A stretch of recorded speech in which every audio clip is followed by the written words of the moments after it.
excuse if we say any dumb shit. There you go. All right. What's up, man? What's going on? We're back for episode 9. 9. Let's go. Episode 9. How you doing today? I'm doing good. Late night last night, but nothing that a Red Bull can't fix. There you go. I'm supposed to be at True Food Kitchen in like an hour, and I'm probably gonna call and be like, "Oh, it's late." Like, fuck it, whatever. We'll try to make this one quick. We'll try to make it quick. It's all good. So, what are we talking about today? Today we're talking about sales.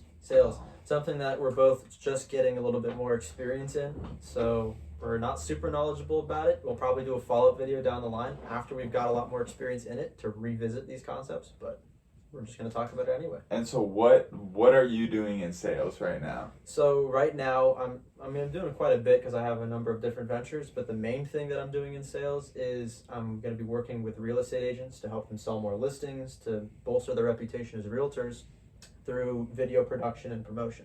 So I'm going to have to sell to salesmen basically, because real estate agents, they're in sales too. And so they're going to understand a lot of the strategies that salespeople use. So, but these principles work on anybody, in theory at least. I haven't had a lot of experience, like I said, but I do understand a lot of the principles of sales that work. Well, yeah, and just like how you were saying before, like you got called by a salesman and you were like sold and bought his course, even though you understood exactly what he was doing. Right. Yeah. Even if it was just attractive. Even if you understand the sales process, it still can get you. And that still doesn't mean like it's a bad thing. It usually means that you have some type of pain point or you have some desire that is solved by a person's product or service. Well, I think a lot of times, like, a misconception I saw about it for a long time is that it was, like, manipulative. Yeah. It was, like, manipulation. And, like, it's really, the kitten's going crazy. Maybe she'll make an appearance. Is that it's, like, manipulation, which it's not really. It can be. It can be used like that, but on its own, it's not. It's just that people usually don't want anything to do with anyone else. Well, they don't want to like feel sold. Like they don't want to feel like they want to buy. They don't want to be sold. If that makes any sense.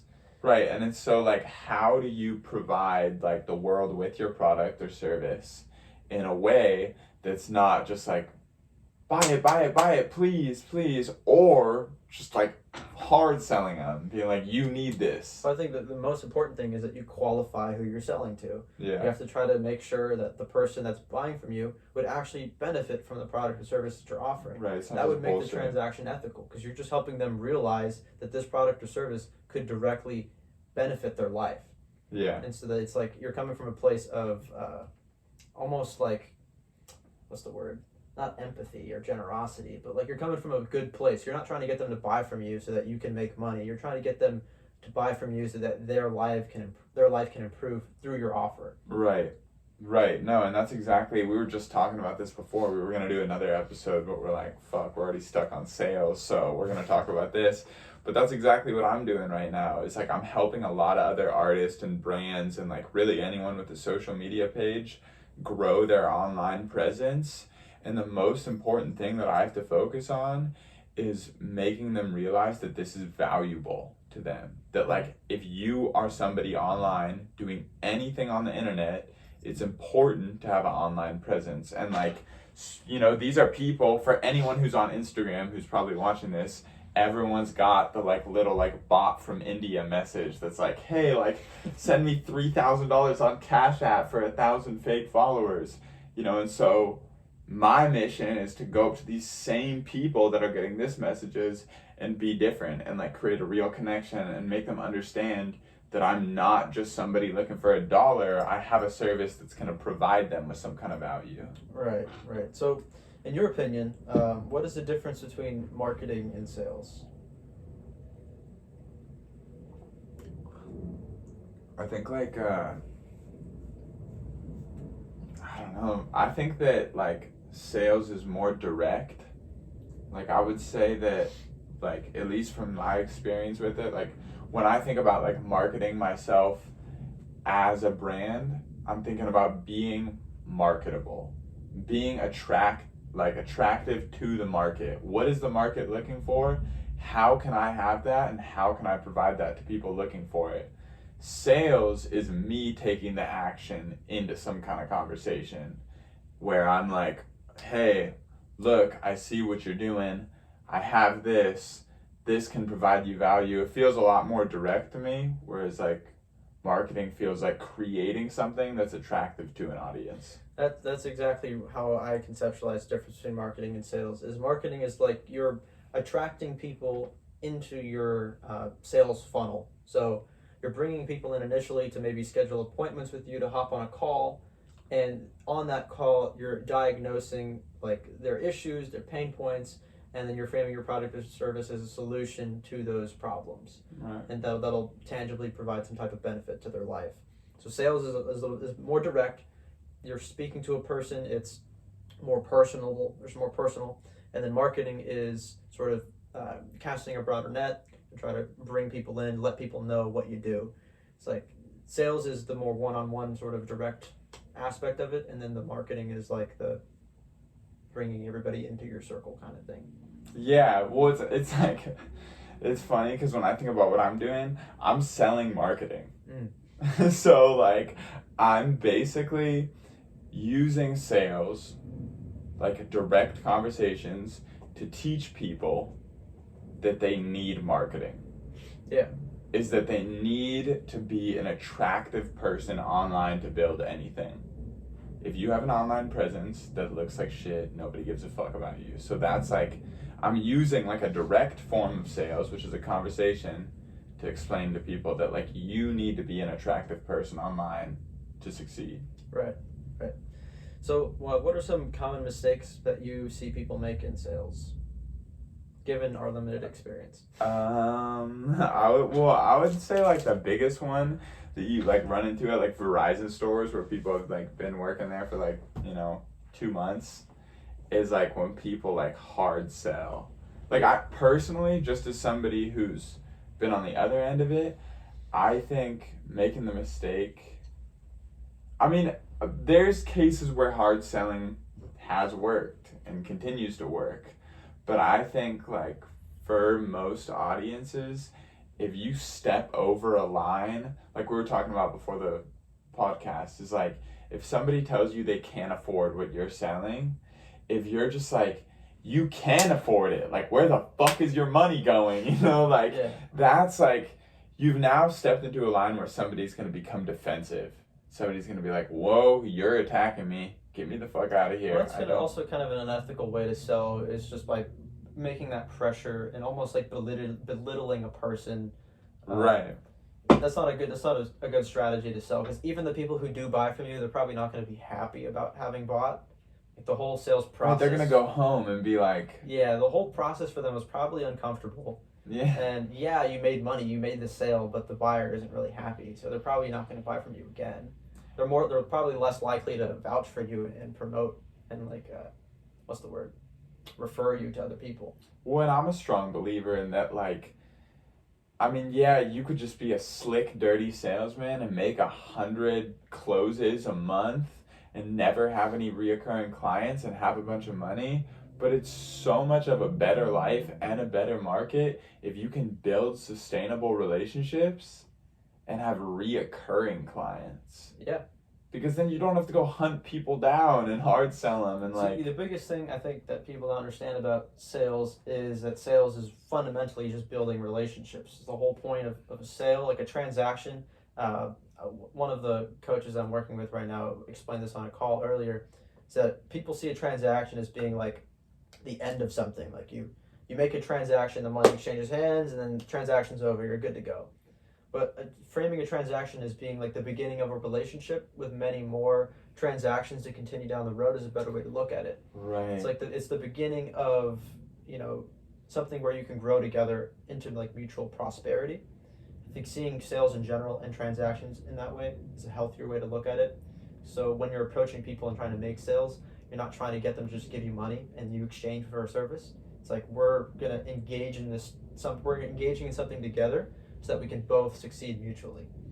Yeah, and that's what I try to tell people too, is that like something I tell people always, like when I get on the phone with them, is like, my mama has this number. Like my girlfriend has this number. Like when or if we end up working together, like, I'm gonna be your guy if I'm talking to an artist. If you need Spotify marketing, you know, like, we do this, we do these things for artists, and like, I really try to enforce that, like, I'm not on here to rip some money out of your pocket and kick you to the curb. Like, I want to like sit with you and be like, okay, what do you need as an artist? Because I know what it's like to be an artist and like be totally screwed by social media. So like, hey, let's try to understand each other and provide value into each other's lives instead of getting on there like, this is why you need my product, like buy it, you know, like, and it just doesn't feel good and it's not long lasting. Yeah, I think another common mistake that people make in sales is they act too salesman-y. So they think that they have this idea of what a salesperson should be like. Yeah. And so they'll fall into like this role of a salesperson, and inherently it'll make people kind of not trust them because they'll have this cadence or this like vibe to them of sales. Yeah. But going back to the earlier point of sales just being about building a relationship, if you approach sales just with sincerity and you have real belief behind your product or service and that it could actually provide value to somebody, you're not going to have that kind of salesman-y vibe. Yeah. Because you're not going to be, it's not just about the sale. It's about, again, the relationship. It's about the actual value that you're going to be providing to the person. So you're presenting what you have to offer as, like, not just a product or service, but as the results that product or service could provide to somebody. Right. Yeah. No, I think so too. Yeah, I think it is, like, I think you hit the nail on the head with just it being about building relationships. Because that's like another thing is like when I get on the phone with people, like, they obviously think I'm going to answer the phone and be like, hi, this is Liam calling from this company. Like, how are you doing today? Like, they answer the phone and they're like, hey, how you doing? And I'm like, oh, I'm good. I'm just chilling with my new kitten. Like, she pissed all over the floor, you know? Like, and I just like, I really try to create a real dynamic and like really connect with these people because that's what it's about. It's not about me being, I'm a businessman, you need business, let's close the deal. Right. It's about establishing a relationship. Exactly. So we've kind of touched on it already, but are there any key principles or strategies that you've seen work in sales outside of developing the relationship and that being the focus? Like, that's probably the biggest point, is that sales is about developing relationships. So outside of that, since we've already said that like 10 times, Yeah. what would you say are some key principles or strategies that you've seen work? Well, I would say being like super transparent about the product. Like one, believing in the product yourself and hopefully using it yourself or having some kind of experience with it, and then being transparent with it. Like, something that I think is so awesome about like what I'm selling is that I know exactly how it works. I not only know like what it provides and the results that it can create for somebody, but when somebody comes and asks me questions, oh, how does this work? How does this come in? What happens here? I can be completely transparent.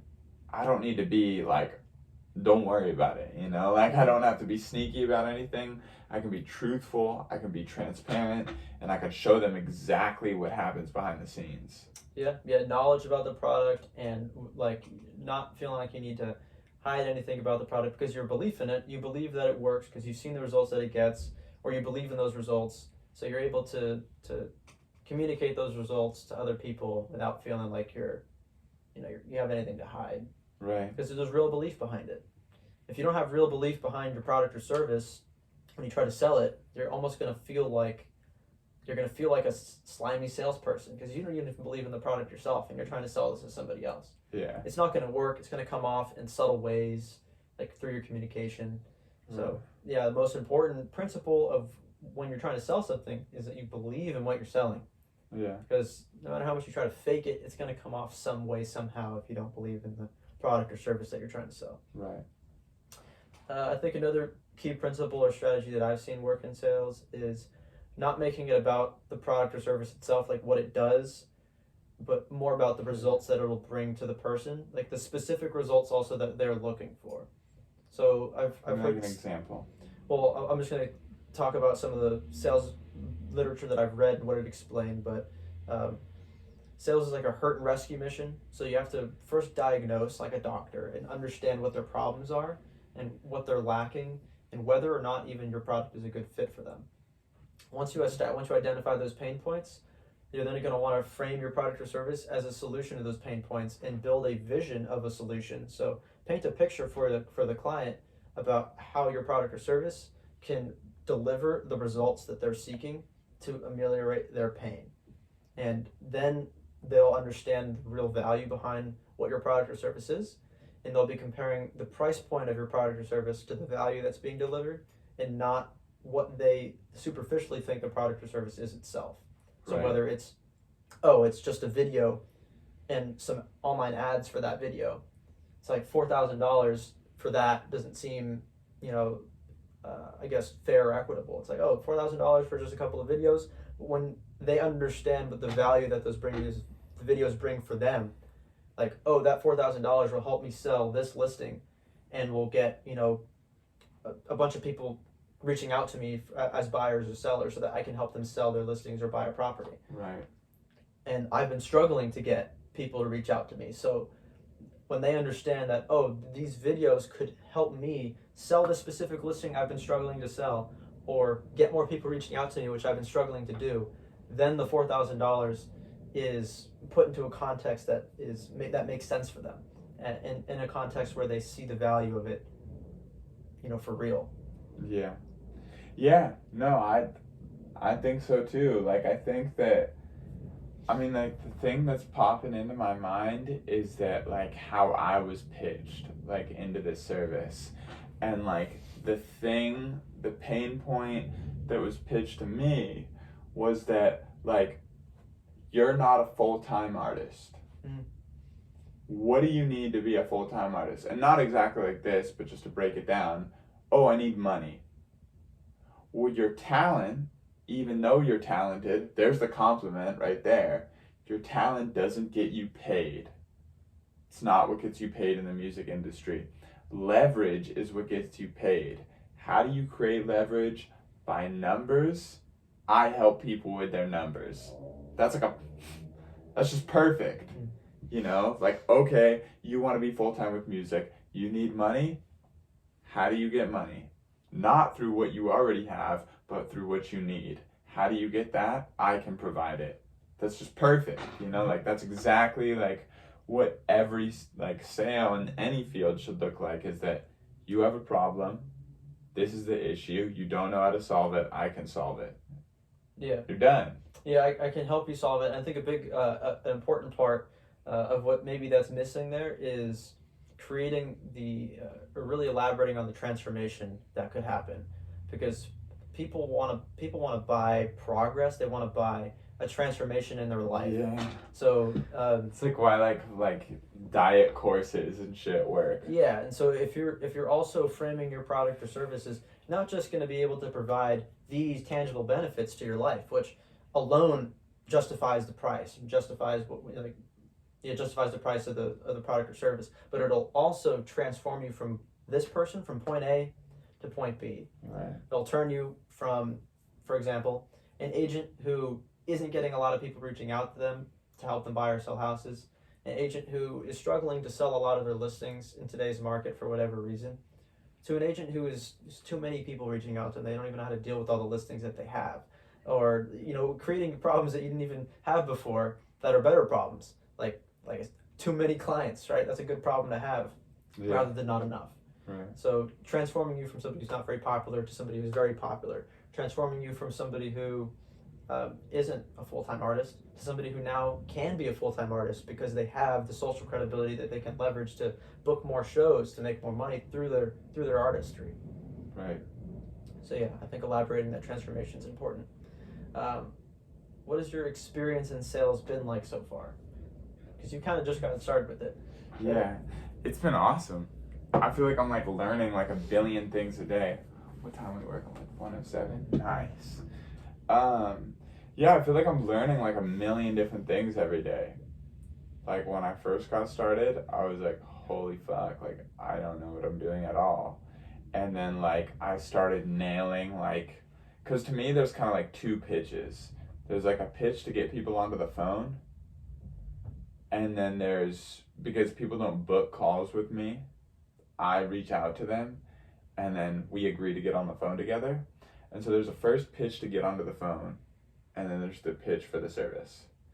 And like I was pitching like the pitch to get onto the phone, and I was like screwing it up. Like I was like feeling unsure, like I didn't have a confident tone, I didn't know how to articulate everything correctly, and then like I went in my notes and I brought to the table some things that need to be brought up every time, and now I got it nailed.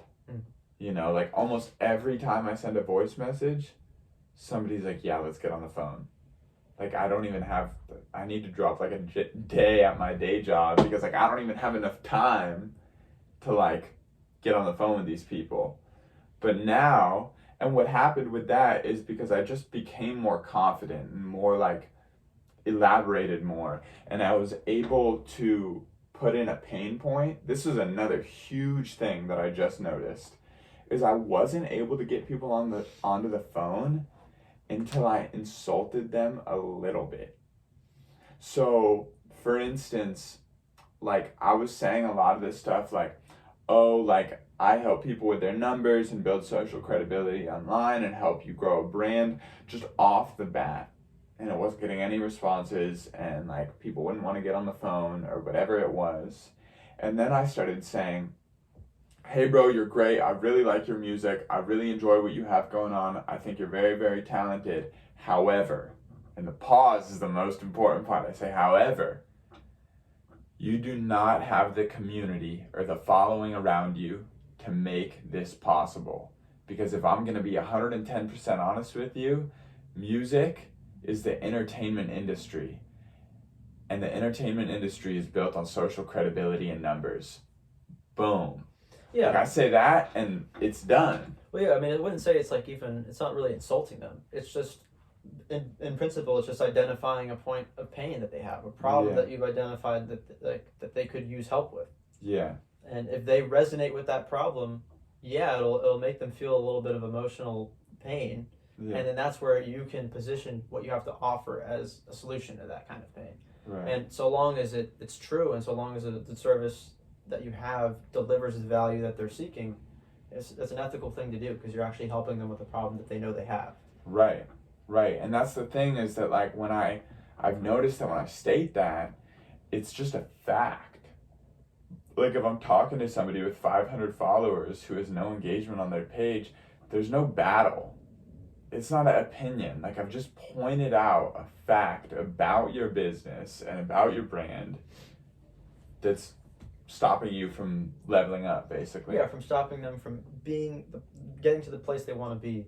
It's a thing that's preventing them from transforming into the artist that they want to become. Yeah. So you helping them with that problem is very valuable to them. Right.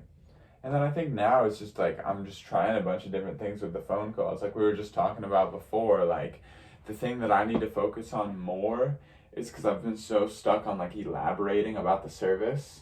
And like we're friends, like we're like fucking homies after the phone call, but I elaborate on the service too much, and I don't necessarily sell what the result is and the transformation of using our service. Right. And so I think going into my next 5, 6, 7, 8 phone calls, I'm really gonna try to direct it there and see how people turn around. I think you're gonna get a lot more conversions that way because that's what people are gonna resonate with. They're gonna resonate with the transformation that they're gonna see in themselves. They're gonna resonate with the results that they're gonna tangibly get from the service, right. Not what the service does. Yeah. What the service does is cold and unemotional. Yeah. What they get from the service is personal and they're emotionally invested in it. Yeah. What about yourself? What's been your experience in sales so far? Well, truth be told, I haven't had much experience in sales. I'm still doing a lot of the learning process. So at least with the marketing, like before. Oh, well, even understanding a lot of these principles, it really just takes practice. Because you can understand everything, you can have it in the top of your head, but when you're on those sales calls, it's like a muscle you have to exercise. Like you gotta learn how to deal with objections properly, and that just really just takes raw practice. Yeah. Because like when you're on the phone with somebody, sometimes you're not going to be able to address those objections properly, and then the sales call is going to fizzle out. Or you're not gonna have like the prior skill to properly frame your product or service on a call with somebody due to nerves or whatever, just due to lack of experience. So my experience in sales has been limited, but my knowledge is plentiful. Yeah. So what I need to do is get more experience and then apply the knowledge to my experience, which is going to expedite my ability to be a good salesperson because I have the knowledge. A lot of people, they start with getting experience, and experience can help you develop that knowledge. It's just going to take a lot longer. If you go in with the knowledge already there, you can diagnose what goes wrong in your sales a lot quicker, and then you can sort of calibrate how your pitch goes. Yeah. And you can get good a lot faster. Yeah. No, I hear it. It is kind of like when you were explaining that and you're like, oh, like, it's like during the phone call, for me, it feels like if you ever play a sport and like all the players get switched out, like in hockey, players get switched out super quick. They're not on the rink for more than 2 minutes because it's so physically intense. Like that's what the call's like. Like you get on, like for me, like I FaceTime all my calls too. So I got a random number. I don't know whose face is going to show up. Like the answer, and it's like game on, and then it goes through, and like I really try to keep it like 15-20 minutes, and then I'm off, and then I'm able to see like, okay, like what happened, like what went wrong, what went right, and like I can kind of bring that into the next one too. Right. But it's interesting. It feels like you get into the ring almost like it's boxing. Yeah. You like somebody answers and the bell goes off, and you're like, all right, let's go. Right.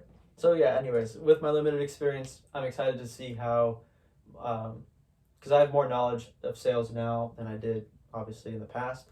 So I'm looking forward to see how I'll be able to apply my knowledge in the field, see whether these principles really work, which I have no doubt they would, and hopefully make a lot of sales and help a lot of people grow their businesses. Yeah. What are some of the things that you feel like you're going to have the most trouble with? The most trouble with. Honestly, I don't really know. I feel like I'll be able to overcome any obstacle I encounter. So I'm not really worried about it. Like Yeah. I'm just gonna just treat it as like going to the gym. It's like, oh, what are you gonna struggle with most? Everything at first. Yeah. And then I'm gonna get better at Yeah. everything, and it's just gonna continually happen. Like, Well, dude, that's what's so fucking cool about it for me is like, cause I can see the progression. Like I can visually hear it and see it. I'm like, oh, this is better. Like, okay, we're getting better in this area. I'm getting more confident. I'm getting better at reaching out to people. Like, and it's Right. like I said in the beginning, like I literally wasn't able to get anyone on the phone. And then now, like, if I can get people through the first 2 text messages to the point where they tell me how long they've been working on their craft, I send the audio message and I'm just waiting for the number. You know, like I know that we're going to get on the phone. Yeah, you develop a process, you have like a system that you use that works consistently most of the time, and that just takes practice to develop. Yeah. So, yeah, what I'm going to struggle with most early on? Everything, until I figure out what works. Yeah. I'm going to try to apply the principles that I learned, all the theory that I understand. I'm going to apply it, and maybe I'll do really well from the get-go. I don't know. I have to go out there and try it. Yeah. We'll see. So, hopefully the case is that I'm good off the bat, that I have some type of natural ability to sell. But if that's not the case, it's just going to take raw hitting my head against the wall, just getting a lot of practice in, going over those calls, identifying where I did well, what I did wrong, recalibrating, going right back into the next sale. I know, and it's like, it's so cool to me because it's literally like, it's just one of those things that's very much just based in doing it over and over and over again. You saw how I went axe throwing the other day, like yesterday? Yeah. So it was my first time ever throwing axes. And it was funny because I could also see the same progression with everybody else who was throwing axes. There was a group of like maybe 10 people. So when everybody was first throwing the axes, nobody was able to get them to stick to the wood or anything, right? Everybody was pretty much dog water, right? Yeah. And a couple people started to get it a little bit because they just kept throwing the axes. They just kept doing it and then calibrating and figure out what worked. Okay, it stuck that time. What did I do that time to make it stick? Yeah. Or it hit where I wanted it to hit. What did I do to make it hit there? Yeah. And so I went through a similar process, and like it was so many reps. Like I'm so sore right now because I threw the axe, I don't know, hundreds of times probably, just over and over and over and over again. And then slowly over time, like I was able to make the axe stick almost every single time. And like towards the end, I was able to hit the target that I wanted to hit. So I'd be able to hit the center if I wanted to hit the center and make it stick. I'd be able to hit this corner and this corner. Yeah. And they're all different types of axes too, like they're different sizes. So you have to throw each one a little bit differently in order to get it to stick and to hit the target that you want to hit. So it was cool to see my progression of learning how to do this difficult thing that I sucked at first because I never did it. Yeah. But through raw repetition, through having the humility to understand, okay, I'm not good, but I can be good if I just try to diagnose what I'm doing wrong and then fix it. That same approach, I apply everywhere else in my life. Yeah. Anytime I play a video game, I suck at first. Yeah. And then I just repetition, recalibrate, adjust, and then I get really good really quickly. Yeah. It's gonna be the same thing in sales. Yeah. No, it's awesome. And like I think that's really just like a fact of life. I mean that everything makes perfect. There's yeah. like that little trope. Yeah, It's everything I've ever gotten good at, I've just done it over and over and over again, and then it's worked out. Yep.